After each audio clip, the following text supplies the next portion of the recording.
Hello students, welcome to step up academy. मैं अंजलि सिंह कुशवाहा और मैं हूं आपकी बायोलॉजी ट्यूटर। आज हम स्टार्ट करेंगे क्लास 11 के चैप्टर नंबर 7 जिसका नाम है स्ट्रक्चरल ऑर्गेनाइजेशन इन एनिमल। और आज हम इसके फर्स्ट टॉपिक को पढ़ने वाले हैं जिसका नाम है एपिडर्मल टिश्यूज। तो देखो, इसके पहले वाला जो चैप्टर था जिसका नाम था एनाटॉमी ऑफ फ्लावरिंग प्लांट, उसमें आपने पढ़ा था everything about the plant tissues. अब ये जो चैप्टर है आपके सामने जिसका नाम है स्ट्रक्चरल ऑर्गेनाइजेशन इन एनिमल्स, इसमें आपको पढ़ना होगा अबाउट द एनिमल टिश्यूज। किसके बारे में पढ़ना होगा? एनिमल टिश्यूज के बारे में पढ़ना होगा। अब अगर हम एनिमल टिश्यूज का डिस्कशन करते हैं तो पहले वही देख लेते हैं कि होता क्या है। तो a tissue is a group of similar sales having specific function and origin. तो ये बात कई बार पहले भी डिस्कस हुई है और आज एक बार और होगी कि सेल से मिलकर बनता है टिश्यू। आपकी बॉडी की बेसिक यूनिट क्या है? सेल। सेल से मिलकर बने टिश्यू, टिश्यू से मिलकर बनेंगे ऑर्गन, ऑर्गन से मिलकर बनेंगे ऑर्गन सिस्टम, और ऑर्गन सिस्टम से मिलकर बनेगा एक ऑर्गेनिज्म। क्या मिलकर बनेगा? एक बनेगा organism.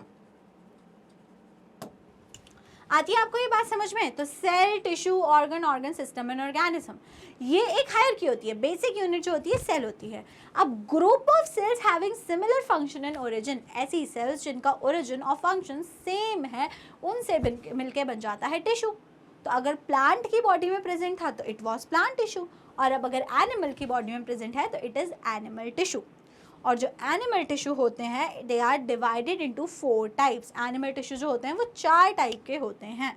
Number 1 we have epidermal tissues. Number 1 we have epidermal tissues. Second we have connective tissue. Third we have muscular tissue and last we have neural tissue. तो अब सुनो मेरी बात ध्यान से। आज का जो ये वीडियो है उसमें मैं आपको डिटेल में पढ़ाऊंगी everything about the epithelial tissue. कौन सा tissue? Epithelial tissue.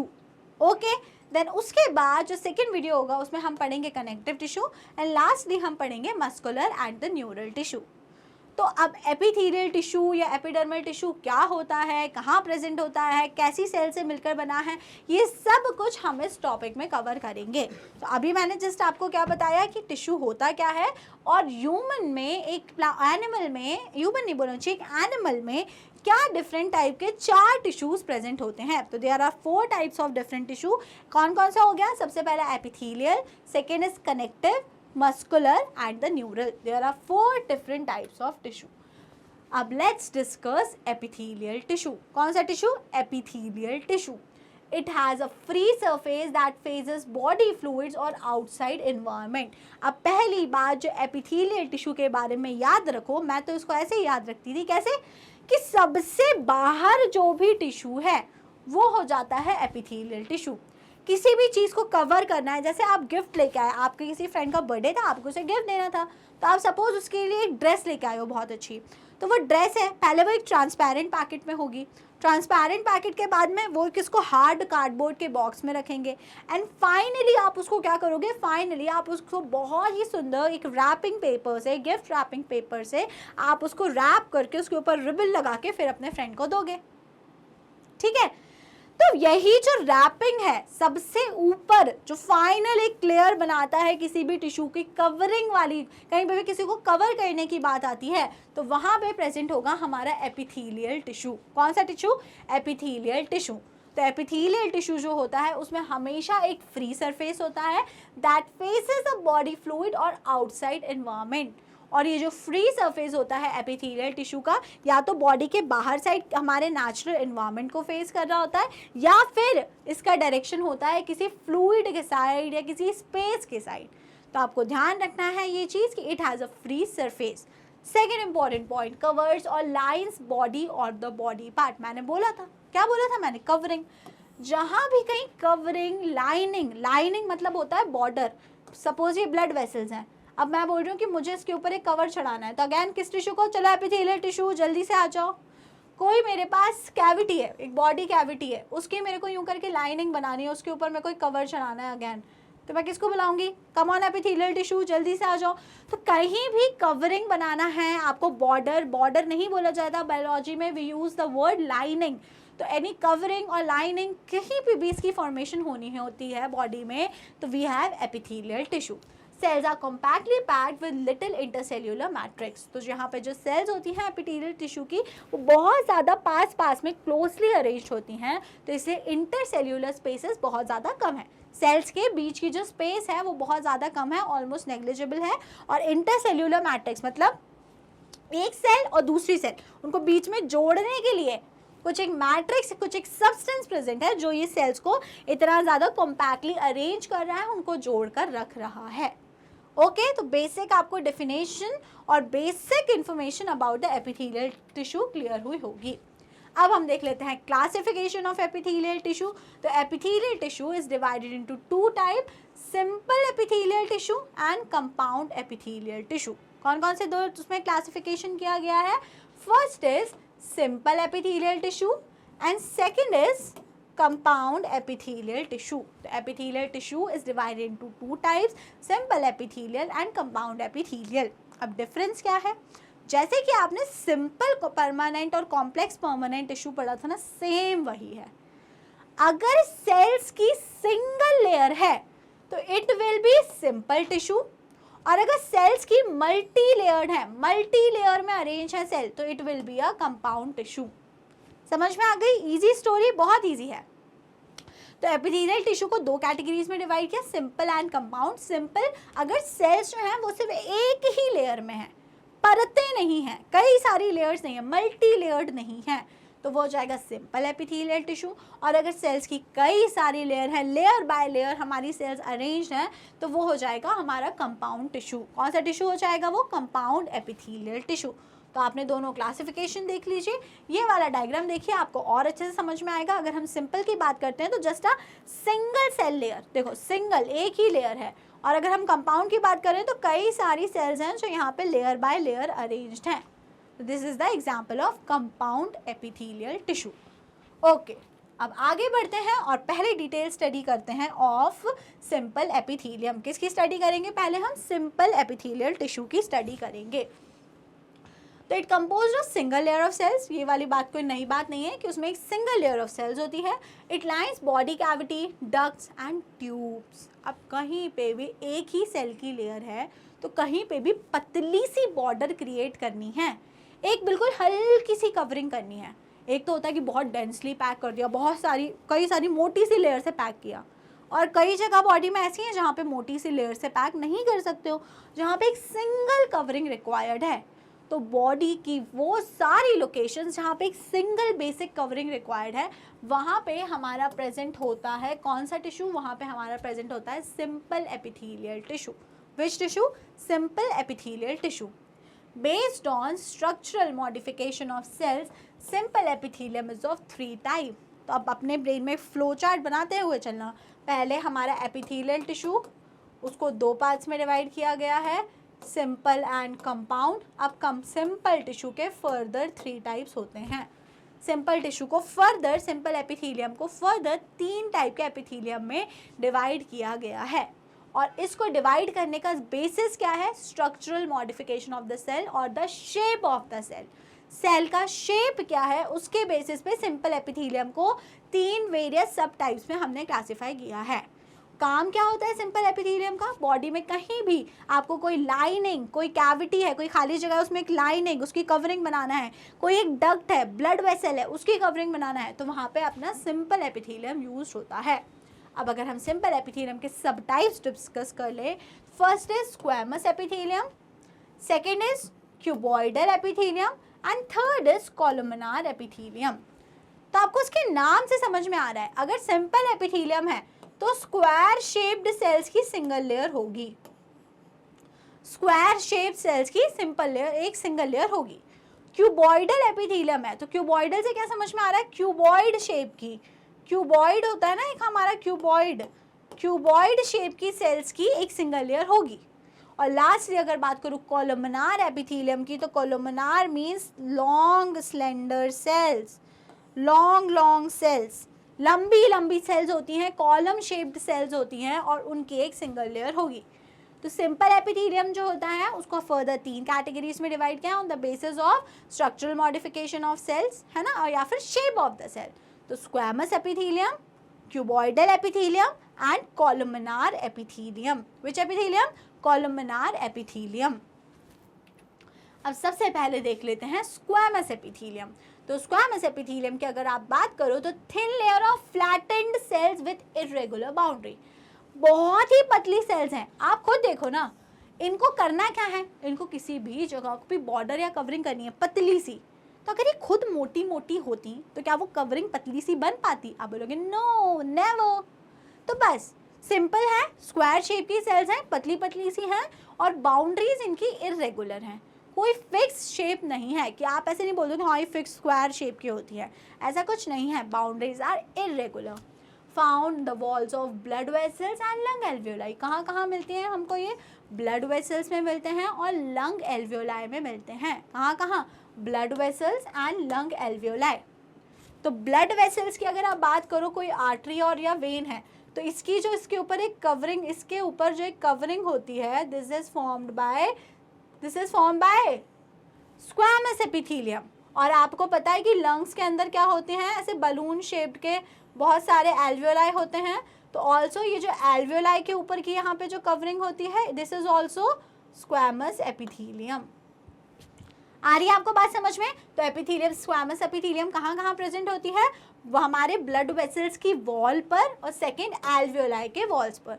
Location important है। अगर आप मुझसे कोई पूछोगे कि एमसीक्यूज में क्या क्वेश्चन आएंगे इस चैप्टर से, तो वो आएगा लोकेशन, कि विच या फिर what kind of epithelium is present on alveolar walls. मतलब कि एल्वियोलाई की वॉल पे किस टाइप का एपिथेलियम प्रेजेंट होता है। तो आपको आंसर करना होगा स्क्वैमस एपिथेलियम या फिर simple squamous epithelium.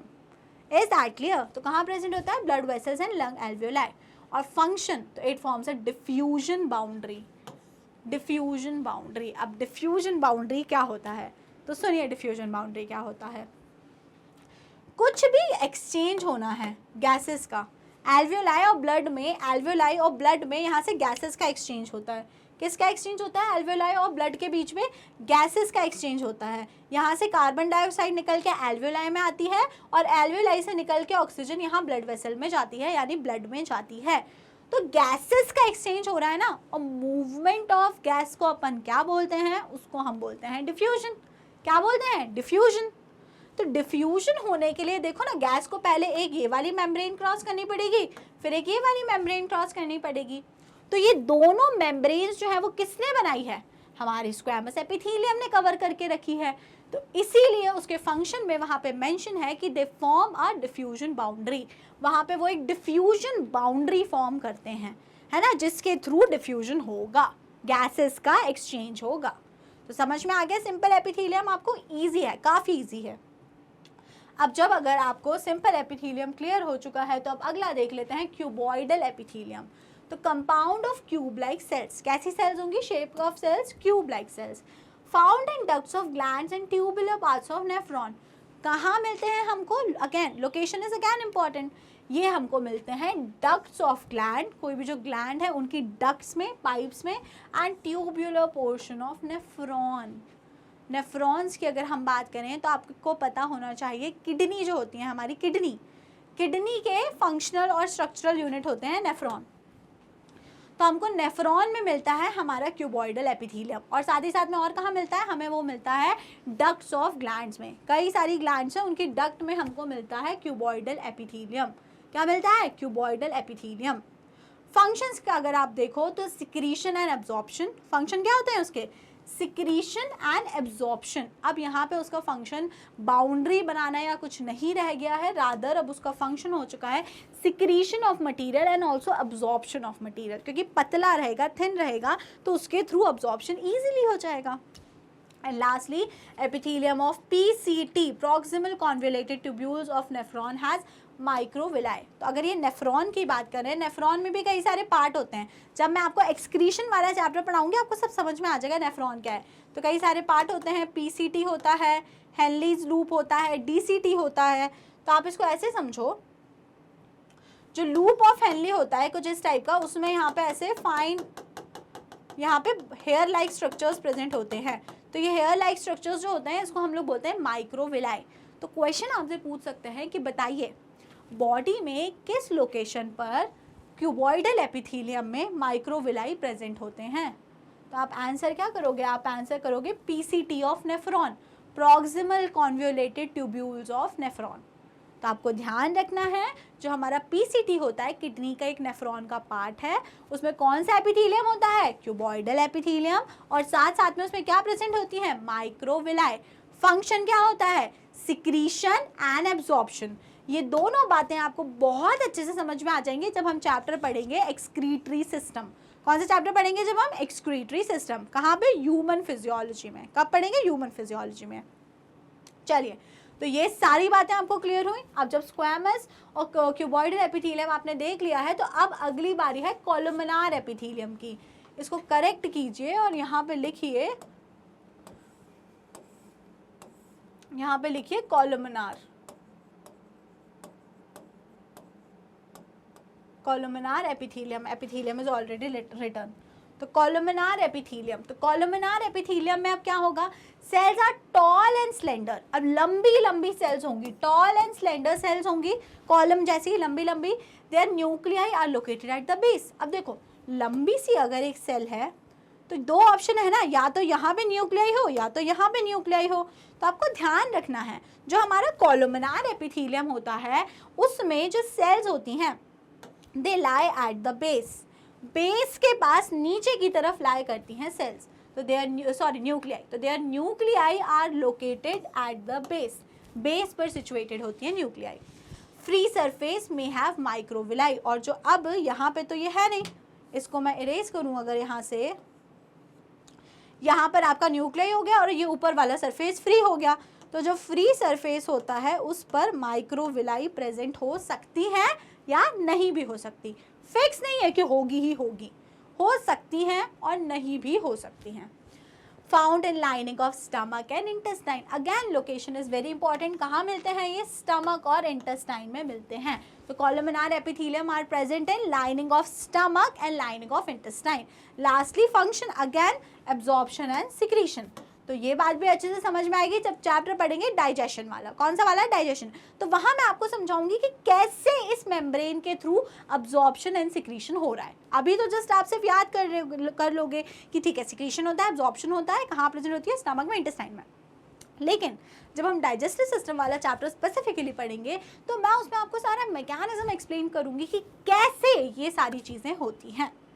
Okay my dear students, चलिए, तो हमने 3 टाइप के एपिथेलियम देखे। कौन कौन से एपिथेलियम देखे, इसको फिर से करेक्ट करना चाहूँगी मैं, ये क्यूबॉइडल नहीं है।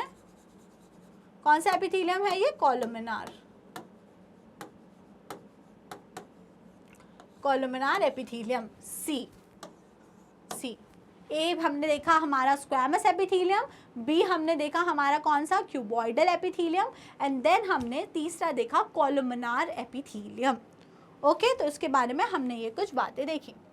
अब हम आगे देखते हैं modification of columnar and cuboidal epithelium. Important है ये, थोड़ा सा इंपॉर्टेंट है। तो हमने सिंपल एपिथेलियम पढ़ लिया कि ठीक है सिंपल एपिथेलियम 3 टाइप का हो सकता है, स्क्वैमस, क्यूबॉइडल एंड कोलुमिनार।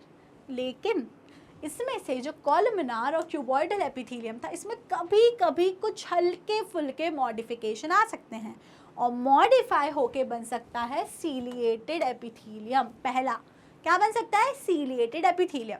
तो आप खुद समझिए इस बात को, अगर कोलुमिनार और क्यूबॉइडल सेल्स जो हैं या एपिथेलियम हैं उनके ऊपर ऐसे फाइन, जैसे सपोज ये कोलुमिनार एपिथेलियम है, ये बहुत सारी कोलुमिनार सेल्स हैं और इनके बेस पे यहाँ पे न्यूक्लियाई होता है, आपको पता है, और इनके फ्री सरफेस पे यहाँ पे फाइन ऐसे कुछ थ्रेड लाइक स्ट्रक्चर अरेंज हो गए जिसे बोल रहे हैं सीलिया। ये फाइन क्या है, thread like hair like extension है सीलिया। तो अब इस एपिथेलियम को आप सिंपली आप तो नहीं बोल सकते कोलुमिनार, तो अब आप इसको बोलने लगोगे, क्या बोलने लगोगे, सीलिएटेड कोलुमिनार एपिथेलियम। क्या बोलने लगोगे आप इसको, सीलिएटेड कोलुमिनार एपिथेलियम। सिमिलरली अगर ये क्यूबॉइडल एपिथेलियम होता और उसके ऊपर ये सीलिया डेवलप हो जाते तो वो भी क्या हो जाता, वो हो जाता सीलिएटेड क्यूबॉइडल एपिथेलियम। तो ciliated epithelium is nothing, cells bear cilia on their free surface. अगर जो भी उनका फ्री सरफेस होगा उसके ऊपर सीलिया का डेवलपमेंट हो जाएगा। Present in inner surface of hollow organ. और सीलिएटेड एपिथेलियम प्रेजेंट कहाँ होता है? मेनली ये हॉलो ऑर्गन्स पे प्रेजेंट होता है, जैसे कि हमारा ब्रोंकियोल्स एंड फेलोपियन ट्यूब। तो फेलोपियन ट्यूब और ब्रोंकियोल्स जो हमारे हॉलो ऑर्गन्स हैं, मेनली इस टाइप का सीलिएटेड एपिथेलियम वहाँ पर प्रेजेंट होता है। फंक्शन अगर हम बात करें तो मूव पार्टिकल और mucus in specific direction over the epithelium. अगर फेलोपियन ट्यूब की बात करते हैं तो ओवरी है, ओवरी से एग को निकल के कहाँ तक आना है? यूट्रस तक आना है।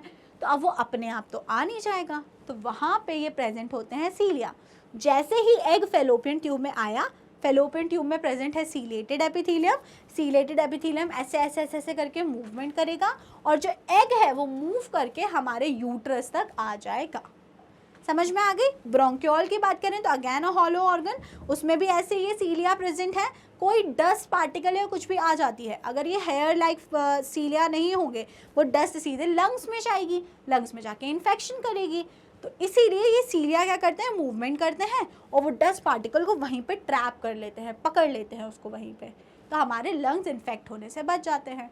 तो आपको फंक्शन ऑफ सीलिएटेड एपिथेलियम अच्छे से क्लियर हो गया होगा। ओके, तो हम पढ़ क्या रहे हैं? हम पढ़ रहे हैं मॉडिफिकेशन ऑफ क्यूबॉइडल और सीलिएटेड एपिथेलियम। ठीक है, तो हमने पहला मॉडिफिकेशन उसमें से देखा सीलिएटेड एपिथेलियम। क्या देखा हमने? सीलिएटेड की कॉलमनार और क्यूबॉइडल जो है वो पहला जिसमें मॉडिफाई हो सकता है वो होता है सीलिएटेड एपिथेलियम। सेकेंड मॉडिफिकेशन होता है ग्लैंड्यूलर एपिथेलियम।